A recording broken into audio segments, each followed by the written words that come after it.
If you're anything like myself, you experience a moral dilemma and a personal crisis every time you play Dead by Daylight. Should you repair a generator or rescue a hooked survivor all the way across the map? If you're like me, you have a hard time committing to either objective, but surely one of them is more optimal to achieve victories. So I decided to test the theory by playing 30 games. 15 of them I prioritized repairing generators, and in the other half, I prioritized hook rescues. You may be surprised at the results. In this video, I will be discussing the positives and negatives of both playstyles. First, let's talk about prioritizing repairing generators, and if you call it gen rushing, well, you're probably right. Nonetheless, focusing on completing generators as quickly as possible does not mean that you should let your teammates die on the hook. Rather, I built the playstyle on assuming that teammates will go for the saves. For instance, if someone is hooked across the map and my teammates are alive, I will always work on a generator, and I'll assume that one of the other two teammates will complete the save. There are going to be instances where even though I am prioritizing generators, I will still go for the save if it is clear that a teammate needs me to unhook them.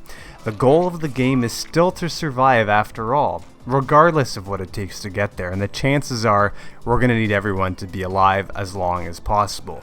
So I made sure to pitch in with the altruism, but to defer to teammates and stay out of sight most of the time.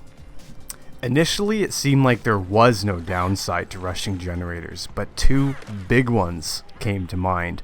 Number one, disconnects. Holy shit. If your teammates think you're leaving them to die, many will not simply be patient and wait out their time on the hook. I didn't keep track, but it felt like there was a disconnect in all 15 of my trials. When you solo queue, teammates might think you're being selfish, and you cannot discount the human element. Number two, for some inexplicable reason, I was terrible at winning chases.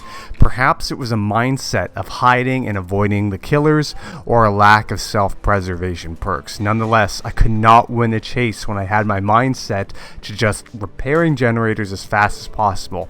It was likely all in my head, but the point remains that I set myself to fix gens, and I was mentally unprepared for the chases. Overall, the results were pretty good. Out of 15 games, I survived 11 of them while prioritizing generators. The most obvious advantage of prioritizing unhooking survivors is the vast array of altruistic perks available. We'll Make It, combined with botany knowledge, amounts to pretty fast heals, buying you precious time. There is something to be said about besting a seemingly impossible scenario. Dead by Daylight tests you in these high-pressure moments, and the sooner you're able to make fast decisions, the more likely you are to escape difficult odds, and it's so rewarding.